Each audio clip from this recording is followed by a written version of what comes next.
Yes, Arun പാറക്കിലാണ് വിശദാംശങ്ങൾ നൽകുന്നത്. മഞ്ചേശ്വരത്തുനിന്നും അസിതായി പറയുന്നത് പോലെ അവിടെ ഇപ്പോൾ ഒരു സ്പ്ലിറ്റ് ഉണ്ടാകാതിരിക്കാൻ വേണ്ടിയാണ് പാർട്ടി SDP അങ്ങനെ തീരുമാനത്തിലേക്ക് പോയത്. പക്ഷേ ഇപ്പോൾ മൊത്തത്തിൽ കുളമായിട്ടുണ്ട്. അപ്പോൾ അതിൽ ഇനിയിപ്പോൾ എന്ത് സമവായം ഉണ്ടാക്കാൻ കഴിയും? പാർട്ടിയിൽ നിന്ന് രാജിവെച്ചു എന്നാണ് KM അഷ്റഫ് പറയുന്നത്. അപ്പോൾ അതിനി മറ്റെന്തെങ്കിലും ഫോർമുല ഉണ്ടാക്കാൻ കഴിയുമോ എന്ന് ഇനിയിപ്പോൾ മണിക്കൂറുകൾ മാത്രമേ ഉള്ളൂ.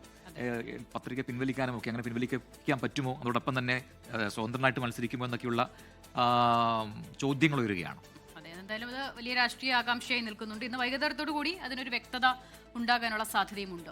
യെസ്, നമുക്കിനി കണ്ണൂരിലേക്കാണ്. അജീഷ് ജയകുമാർ അവിടെ നിന്ന് ചേരുന്നു. അജീഷ്, കണ്ണൂരിലേക്ക് വരികയാണെങ്കിൽ തളിപ്പറമ്പാണ് ഇന്നത്തെ ഒരു ഹോട്ട് ടോപ്പിക്കായി വരുന്നത്. TK ഗോവിന്ദൻ മത്സരിക്കുന്നു അവിടെ സ്വതന്ത്രനായി. UDF പൂർണ്ണ പിന്തുണ നൽകുകയാണ്.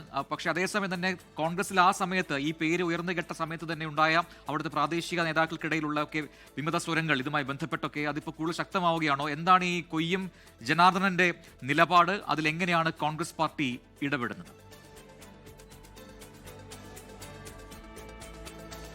അസിത പ്രജൻ, എന്തായാലും തളിപ്പറമ്പിലെ കോൺഗ്രസിന്റെ മോഹങ്ങൾക്ക് ചെറിയൊരു തിരിച്ചടി തന്നെയാണ് ഈ കൊയ്യം ജനാർദ്ദനൻ. അദ്ദേഹം തുടക്കം മുതൽ തന്നെ പറഞ്ഞത് കൈപ്പത്തി ചിഹ്നത്തിൽ തളിപ്പറമ്പിൽ ഒരു സ്ഥാനാർത്ഥി ഉണ്ടാകാതെ തന്റെ പത്രിക പിൻവലിക്കില്ല എന്ന് തന്നെയാണ്. ഇന്ന് രാവിലെയും KC വേണുഗോപാൽ അദ്ദേഹവുമായി സംസാരിച്ചിരുന്നു.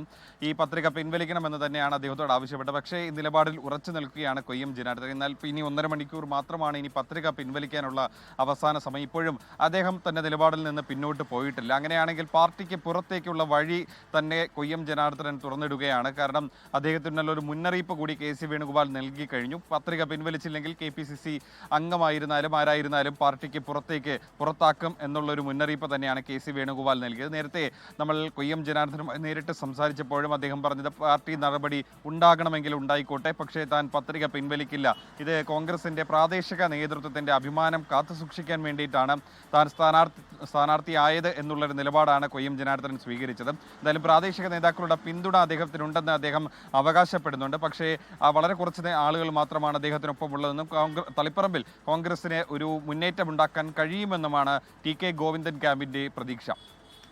യെസ്, അശ്വിൻ പാലാഴിയാണ്, ക്ഷമിക്കണം, അജീഷ് ജയകുമാറാണ് കണ്ണൂരിൽ വിശദാംശങ്ങൾ നൽകുന്നത്. അശ്വിൻ പാലാഴിയിലേക്കാണ് നമ്മൾ പോകുന്നത്. ആലപ്പുഴയിൽ നിന്നും അശ്വിൻ ചേരുന്നുണ്ട്. അശ്വിൻ, കുട്ടനാട്ടിലും UDFന് വിമതരുണ്ടായിരുന്നു, പക്ഷേ പത്രിക പിൻവലിച്ചിട്ടുണ്ട് എന്നുള്ളത് ആശ്വാസമാകുന്നുണ്ടല്ലേ ഈ മണിക്കൂറിൽ?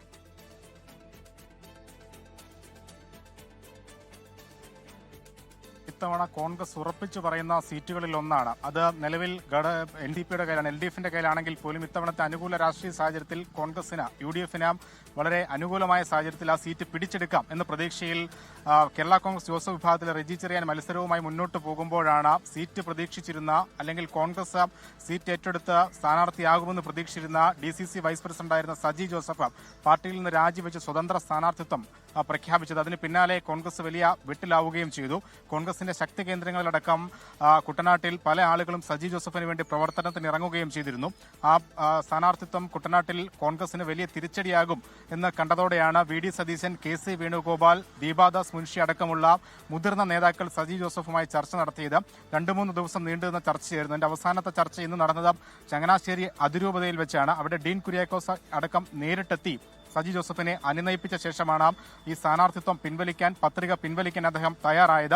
ഇന്നിപ്പോൾ ഇതാ ഈ കുട്ടനാട്ടിലെ UDF സ്ഥാനാർത്ഥി റെജി ചെറിയാന് കെട്ടിപ്പിടിച്ച് അദ്ദേഹത്തിനൊപ്പം തെരഞ്ഞെടുപ്പ് പ്രവർത്തനത്തിന് ഇറങ്ങുകയും ചെയ്തിട്ടുണ്ട് സജി ജോസഫ്. എന്തായാലും കുട്ടനാട്ടിൽ കോൺഗ്രസിന് വെല്ലുവിളിയായിരുന്ന വലിയൊരു ഘടകം ഒഴിഞ്ഞിരിക്കുന്നു. ഒറ്റക്കെട്ടായി മുന്നോട്ട് പോയി ഈ സീറ്റ് പിടിച്ചെടുക്കാൻ ഒപ്പമുണ്ടാകും എന്നുള്ളതാണ് പത്രിക പിൻവലിച്ച ശേഷമുള്ള സജി ജോസഫിന്റെ പ്രതികരണം. എന്തായാലും കോൺഗ്രസ് ഒറ്റക്കെട്ടായി മുന്നോട്ട് പോകുമോ അതോ അസ്വാരസ്യങ്ങൾ ഇനിയും തുടരുമോ എന്നുള്ളത് വരും ദിവസങ്ങളിൽ കണ്ടറിയാം.